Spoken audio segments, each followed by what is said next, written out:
find our success. We move forward hand in hand. Yeah, let's learn together. Yeah. Hello and welcome to Live and Ready for You. And again, it's me, it's your host, Helen Dunnett.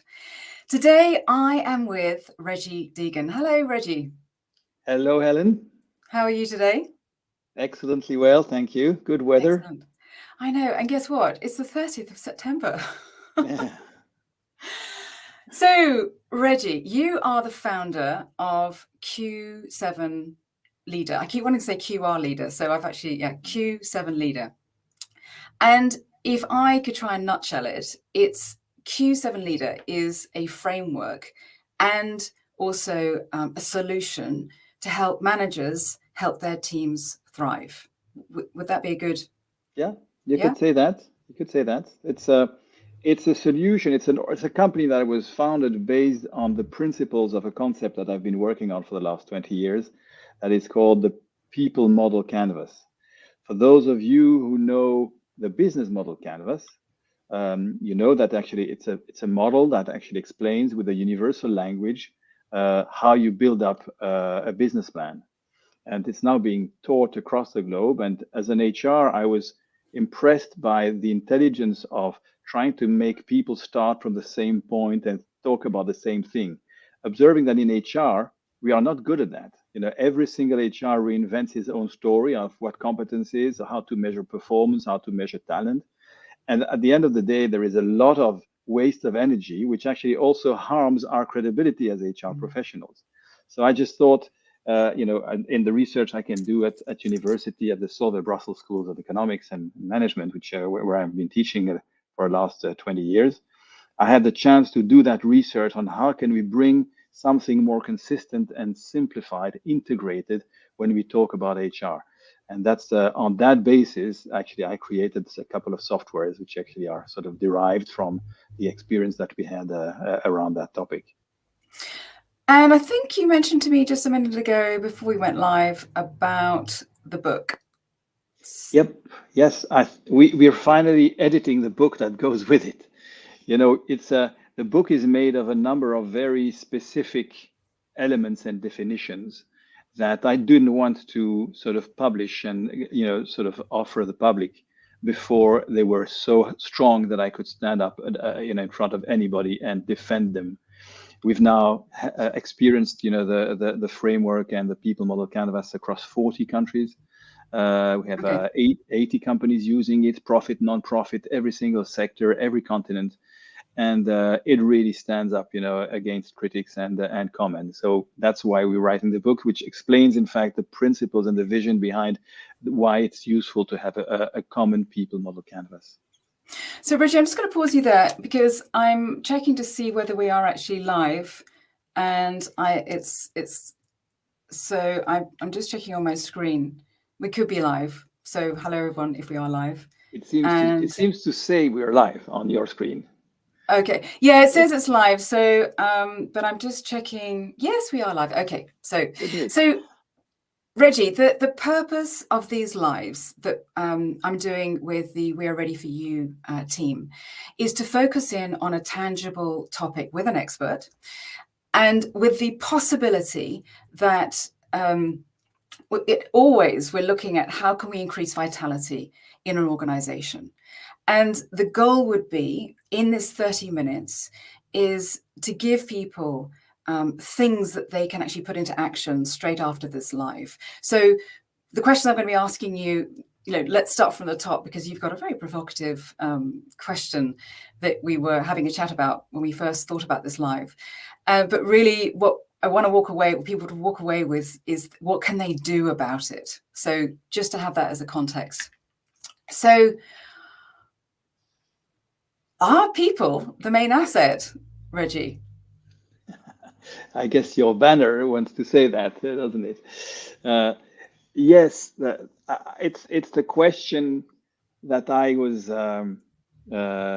sort of confronted with as an HR for many, many years, seeing managers claiming that people were their major assets, claiming to their employees that they were the main assets. And the next month, They came at the same place in the same room, apologizing about having to fire a number of them, which of course was seen like a completely disconnected message, and it was a lie. Really, it was perceived as a lie, and I was very impressed by that because I was a lawyer in my early days doing mergers and acquisitions, confronted with a very particular situation of, you merge two companies, you've got two heads of A, heads of B, heads of C, and one has to go.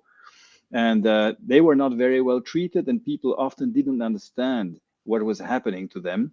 And the only thing they remembered is that they felt ill-treated.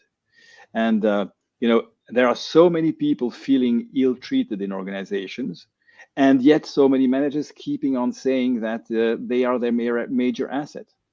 So as I researched that topic, I came to the conclusion that this was not the correct statement. And it's a very sad observation. Well, to some extent, it's not so sad. It's a very confusing observation, which I try with this provocative statement to rectify. So I met one day a guy called Paul Evans, who's a INSEAD professor. He's now retired, but we were in a sort of group of 400 managers. He was talking about management and all sorts. And then he asked that question, and we all answered, yes, of course, people are our major asset. And then he looked at us. He just stopped a couple of seconds. He said to us, "This is a load of bullshit." And I think I was like everybody, very much shocked. Well, just to pause you there, if I may say, it's like it's these things though. It's this. I was thinking about it as well. It's impolitically correct. We are. It's one of those. Today it's not like you get cancelled, but it's really. You'd be regarded as just incompetent or inhuman if you didn't say it. But I love the fact that you are questioning it. Well, he gave us a very good example of why this statement is incorrect, if not untrue. He just sort of, and I did the research since I went through with university students, and we looked at the course of the share on the stock market of companies who were announcing major redundancy plans. In other words, they were throwing out their major asset. Technically, if you get rid of your major asset, your value should decrease. That would make sense. If it was major asset, then your value should decrease. Don't you think so? Yes. Well, for over 90% of the companies since the last 20 years and more who announce that they're going to get rid of their major asset, if that was the case, their stock value goes up. And there is a great statement about the stock market, which says that you're fired.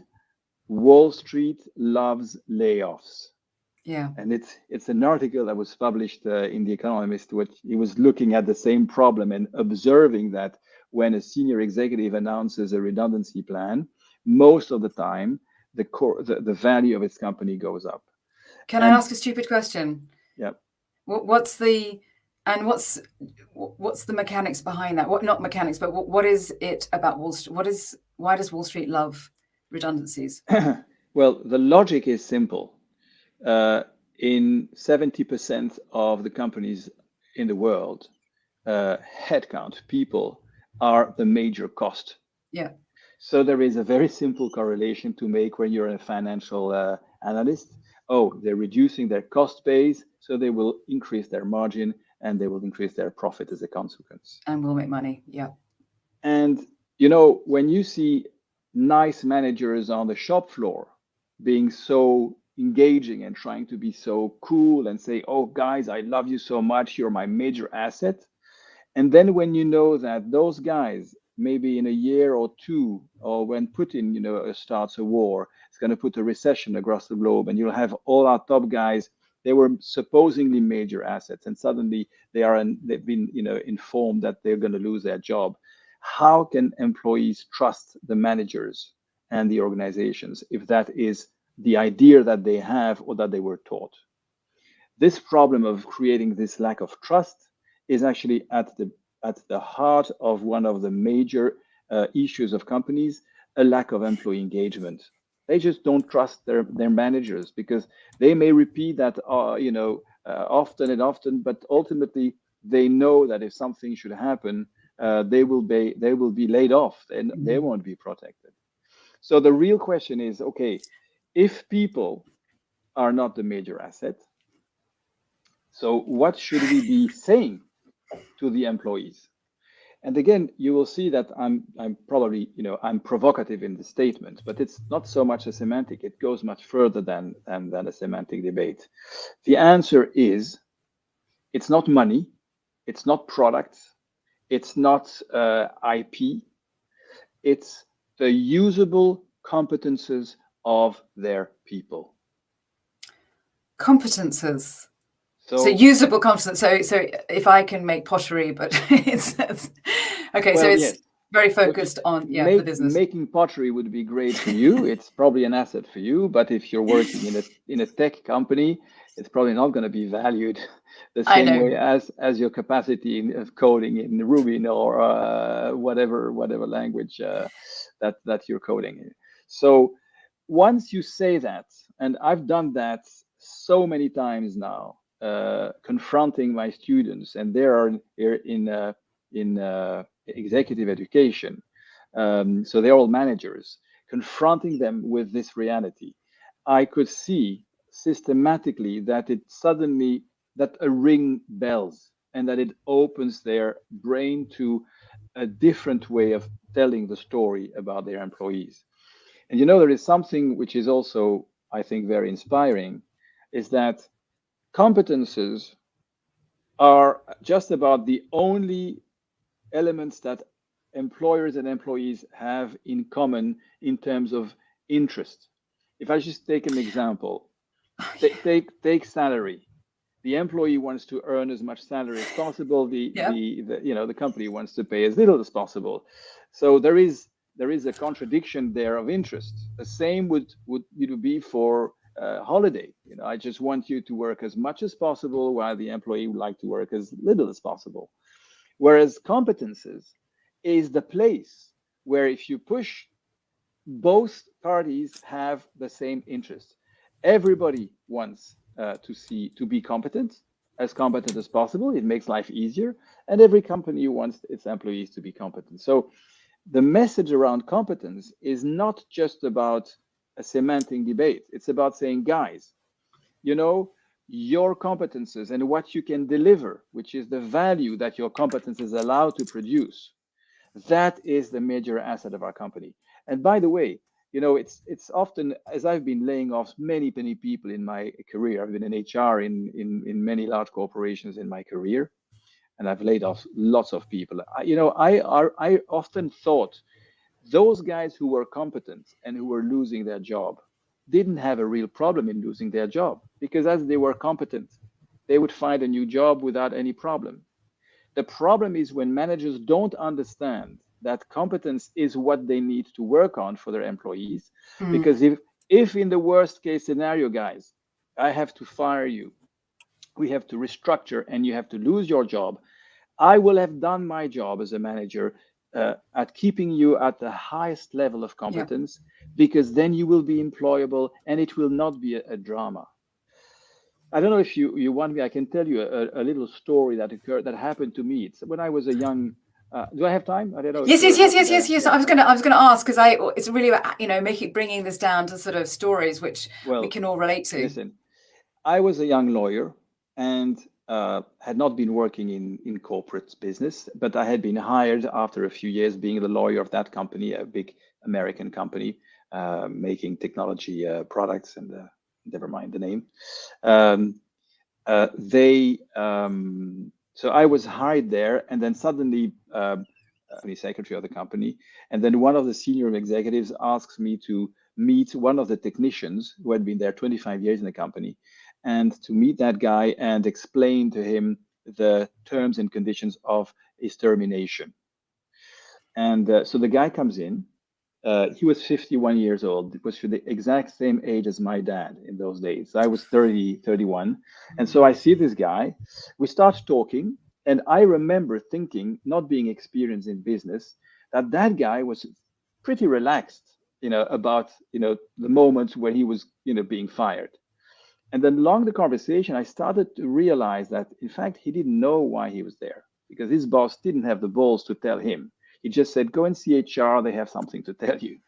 So here I was with a guy, which was my dad, and I had to tell him, listen, do you know why you're here? No, I thought it's a chat. I don't know what's, it was just, he thought it was having a conversation.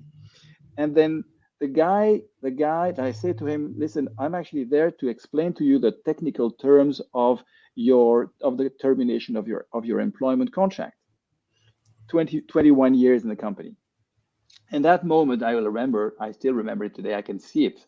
And that's 25 years later.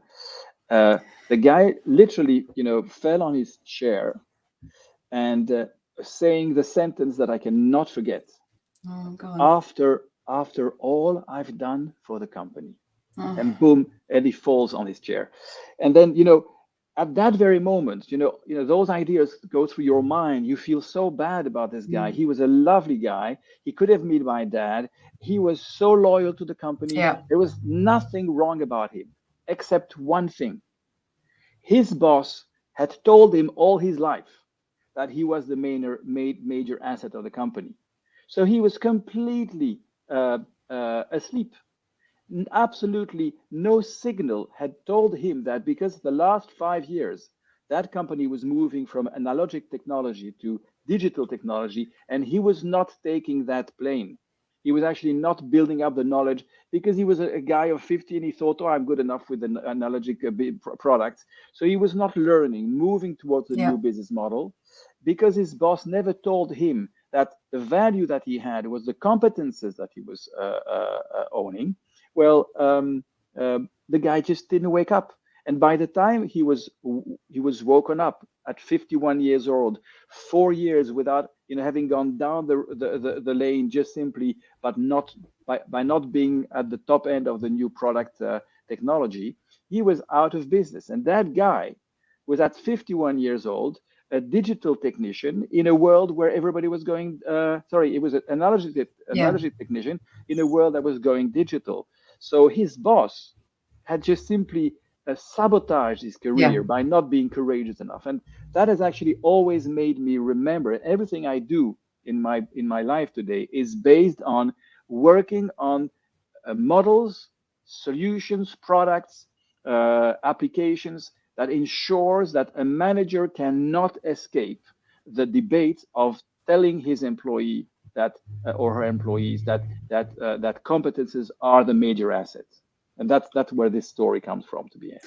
Wow, I was just looking at it's really touching, and it to really talk about setting someone up for failure, and exactly. Yeah, and exactly, and isn't it? Yeah, the idea that I hadn't really thought about the idea. I don't know why I hadn't thought about it because I'm a trainer and a coach, but in those terms, because that's absolutely it. If you can set someone up, even if they are being made redundant, but if you've given them, you've invested in them.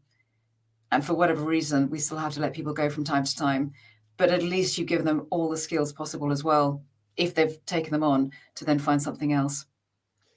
It's going so far that's another concept that I really like. Maybe the audience to keep in mind or maybe inspire them. I've come across a concept called competence-based performance management.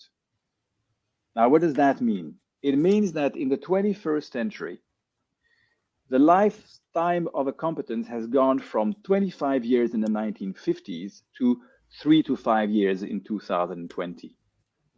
So if you can think of your role as a manager, what should you be doing to make sure that you manage your people in the right way? And what I'm saying is, because that life cycle of a competence is gone so limited now, 3 to 5 years. Just make the managers work on the competences of their team members. Just make the managers go after the identification of what the key competences are, and then set objectives against those competences. Let me give you an example. Traditionally, I'm a sales manager. So what I'm going to do to my employee, to my sales rep, I'm going to say, I want you to sell 25 boxes per month. I know that statistically, selling 25 boxes per month requires that I do 120 cold calls, so that it could result into so many boxes being sold. Mm-hmm. So instead of going and sell 25 boxes, I say and do your 120 calls to get at 25 boxes a month. I just would go for the following. Okay, Jack, you're a salesperson, and I have observed that your interactive skills with other people are not at the highest level because you seem to be slightly shy, or maybe you don't have the script comfortable, and so forth. So here is my objective. I want to increase your competences in interactive skills. So to do that, I'm going to work out with you a script that's going to be just probably better drafted. And my objective is to develop your interactive skills with others. I want you to do 120 calls a month. And that is competence-based performance management. It's exactly the same as, making sure that you get ultimately the 20 boxes sold, but I'm focusing the employee on his interactive skills development. So I'm doing that from his perspective or her perspective. And if you do that, and this is a sort of easy, is that a clear example to you? Do you understand? Was I clear? Yeah. Was it So I'm just going to recap what I think I heard you say. So what the manager's done is observed.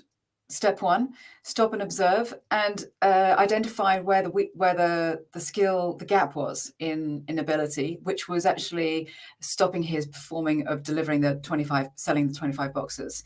And what he did is he shifted the focus off. Actually, don't think about the 25 boxes of selling, actually go for those phone calls, because in that process, he's going to get better and better. And so, I think what you said was probably upped the number of phone calls he's going to make in the process of getting better. Is that right? Or and making those phone calls is about increasing your interactive skills, which is one thing that is a competence that you need to have when you're a salesperson. So I actually want to work on your competences, your interactive skills. By measuring that, how do I know that? I make sure that you have 120 calls.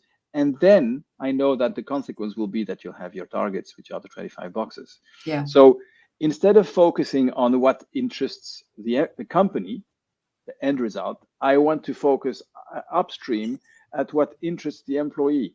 What is interesting for the employee is to develop his competences.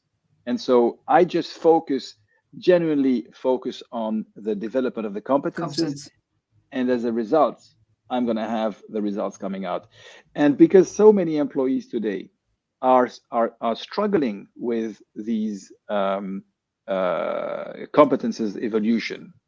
I was confronted recently with a CFO, and I was saying, oh, okay, maybe CFOs don't have the same problem with their accountancy team. And the CFO told me, you know what? The competence of an accountant like 10 years ago was just to be good at making math and additions and multiplications. Today, an accountant needs to be good at the software that actually is going to process all that. And he says those softwares, they evolve every 2 to 3 years. So the story works for anybody. It's just anybody today on Earth has to be continuously focusing on the development of its competences. There is an absolutely superb theory around that, which is called the learning organization. I'm surprised, to be honest, that there are so few HR managers today that seem to master the concepts of Professor Senje, who is a guy from MIT, who's actually developed a theory around the learning organization. He says that an organization can be learning, not just people. And he explains the conditions for an organization to be learning. And actually, it puts forward what managers should do today. They should actually be focused on making sure that their employees are continuously developing. And Yeah. guess what? What? Generation Z, which is the latest, the latest. I know. one. I've produced a couple. well, Z, even Y, Generation Y, they have as number one driver personal development. Yes. So if you want to be today a good manager, stop being a top-down guy giving instructions and orders. First of all, be a support guy, so supporting the employee. Do you have all you need? And focus on developing the competences, because that is what they're looking for. And if you can continuously show them that what you do is helping them build those competences, you are going to be seen as a good manager. You're going to be a good engagement manager, and you're going to deliver the results ultimately that you're supposed to deliver. This is my belief, at least. Okay, so this is really good. So I just want to recap so far. So we're really looking at competences, and what I loved about what you said is it's true. There's always this battle. And I know that we've got Sonal's here, and Sonal, I actually wanted to introduce you to Sonal. Sonal's an HR guru, and she has a live that goes out every week. And anyway, there was something I was going to say about Sonal, but what I loved about what you said is Sonal's often talking about there's this battle, and how do you, as a manager, as an HR manager, manage talent? Because, employees always want more, the manager wants to give less, but I love this idea that competency is actually what both people want. I think that, for me, that's fantastic. And I hadn't really thought about it before, but what did you say, the competency life cycle, the competency based is 3 to 5 years? Yes, so it's been now researched that for most professions today, the life cycle of a competency is probably between 3 to 5 years. If you take an accountant in the 50s, you come out from accountancy school, and with that knowledge that you've built, you can probably get your whole career based on that competency. And many of us had that. But think as a lawyer, and I'm a lawyer, I can see my daughter is a lawyer, and I'm just impressed. I used to have like that pile of codes to be looking at and jurisprudence. And then, she just starts the first year and she's got 10 times as much.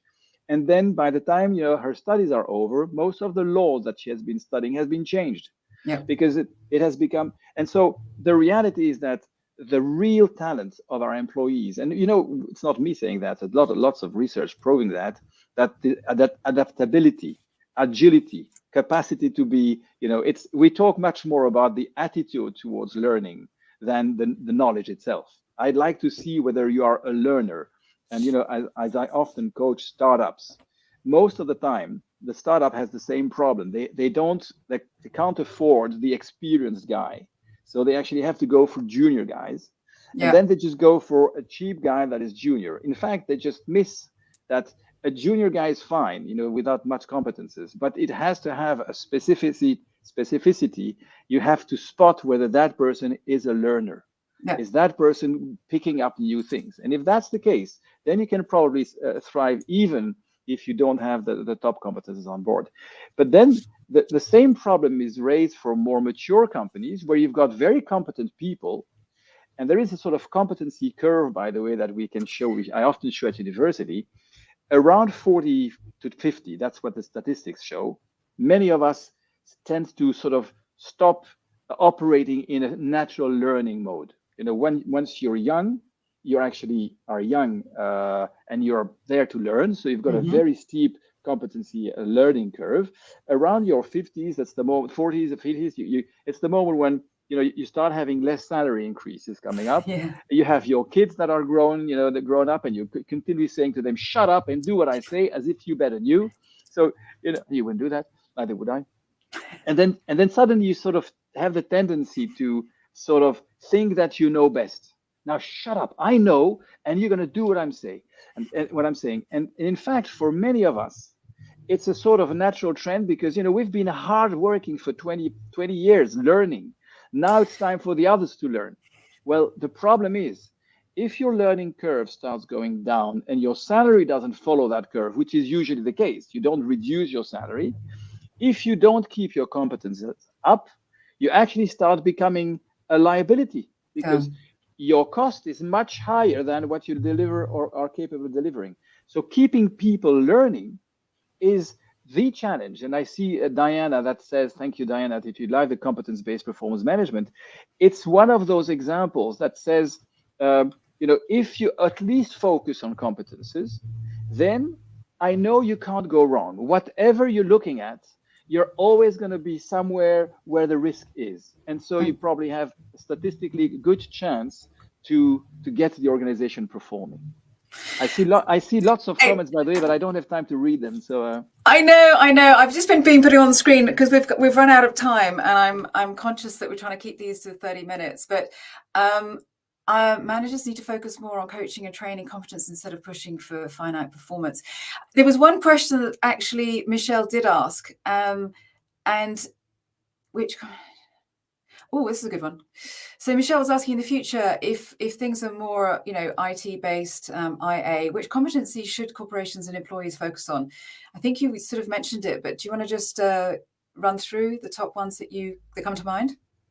Well, I'm not sure there is one answer to this, but I mean it's clearly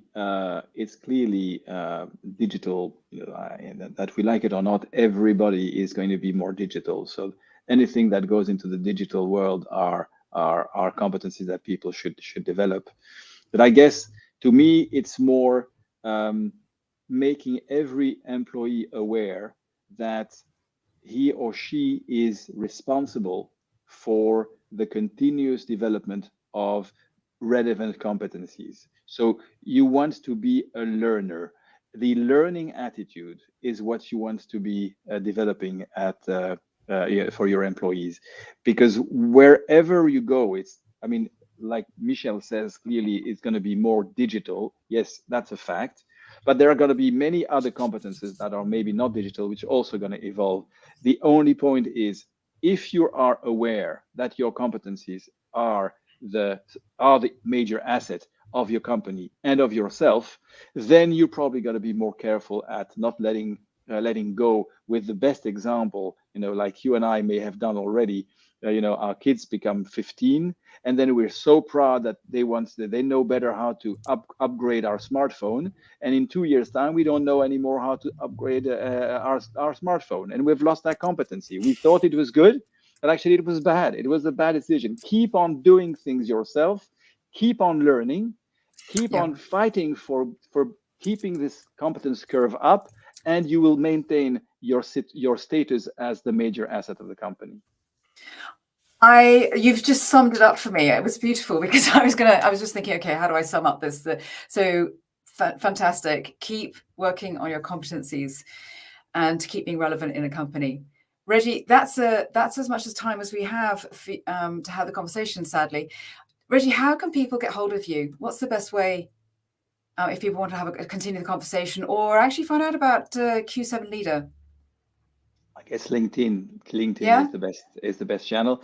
I'm regularly producing videos and content that I like doing, and as the book is about to be published, so within a month and a half it will be out there, and we're going to do a lot of content around that because we want to have people. It's actually giving back to the world what we received. I mean, I had the chance to do all this research, and I don't know. I mean, the business model canvas is the same approach. They just gave all their experience and content to the people, and hopefully people can do something out of it. We just want to do the same with the people canvas. So you will see a lot of that in those videos and in the book.